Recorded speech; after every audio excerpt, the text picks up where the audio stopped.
एक बार की बात है। भगवान बुद्ध नदी के किनारे चलते हुए जा रहे थे।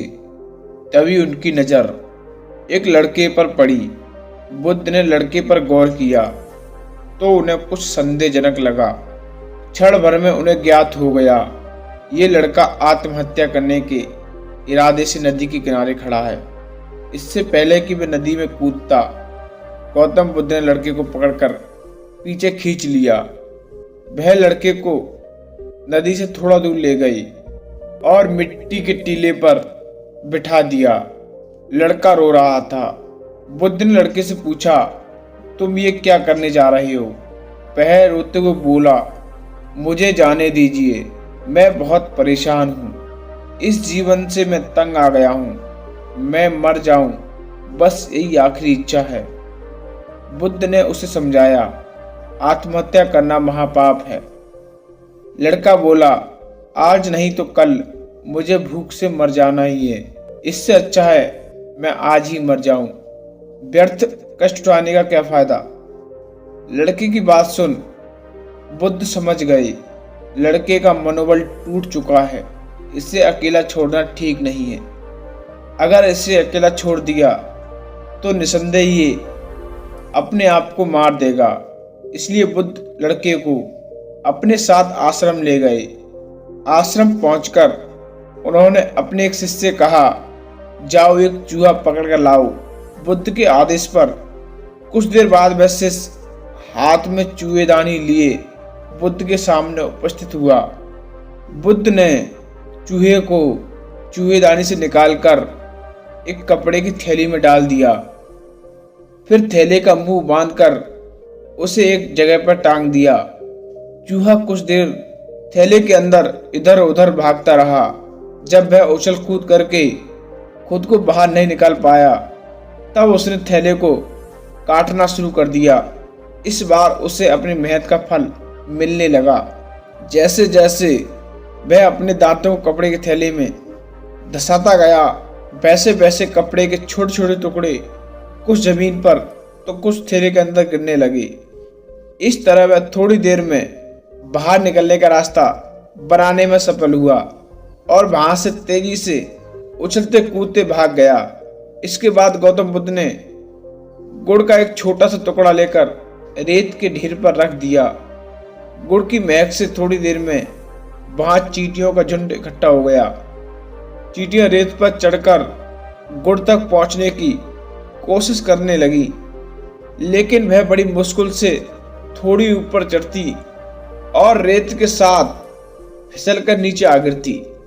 फिर वह खुद को संभालकर दोबारा गुड़ तक पहुंचने की कोशिश करती। उनका गिरना संभलना काफी देर तक चलता रहा। इस गिरने संभलने के दौरान एक पल ऐसा भी आया जब वह आखिरकार गुड़ तक पहुंच ही गई। लड़का इस खेल को बड़ी हैरानी के साथ देख रहा था, क्योंकि वह समझ नहीं पा रहा था बुद्ध ये सब क्यों कर रहे हैं। इस खेल को रचने के पीछे उनका क्या मकसद है। इसलिए उसने अपनी हैरानी दूर करने के लिए बुद्ध से पूछा, आप ये सब क्या कर रहे हो? तब बुद्ध ने कहा, मैं तुम्हें जीवन का सारा सारांश समझा रहा हूं। जीवन एक संघर्ष है। इस बात का जीता जागता उदाहरण तुम अपनी आंखों से देख चुके हो। तुमने देखा कि कैसे एक चूहा पिंजरे में कैद तुम्हारे सामने लाया गया, फिर उसे थैले में डालकर टांग दिया गया। वह इधर उधर दौड़ा, भागा, मगर उसे बाहर निकलने का कोई रास्ता नहीं मिला। वह भी सोच सकता था उसका जीवन अब यहीं खत्म होने वाला है, लेकिन उसने हार नहीं मानी। वह बाहर निकलने के लिए मेहनत करता रहा और आखिरकार वह बाहर निकलने में सफल हुआ। दूसरी तरफ तुमने देखा चींटियां गुड़ तक पहुंचने के लिए कितना प्रयास कर रही थीं, फिर भी वह नहीं पहुंच पा रही थी।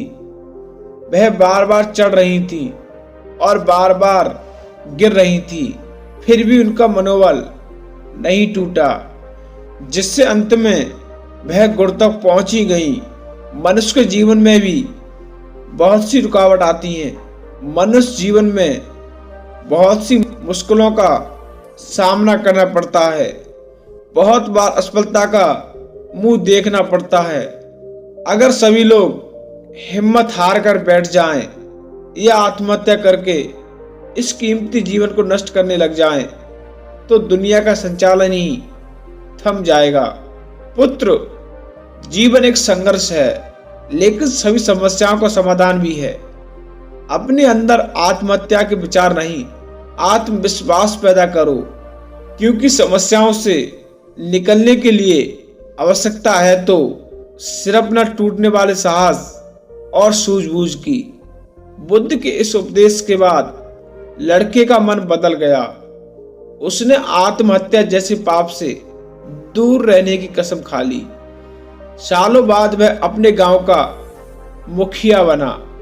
समस्याओं के बावजूद उसने खुशी खुशी अपना जीवन व्यतीत किया। दोस्तों, अगर आपको ये वीडियो अच्छी लगी तो वीडियो को लाइक और चैनल को सब्सक्राइब जरूर करें। वीडियो देखने का बहुत बहुत धन्यवाद।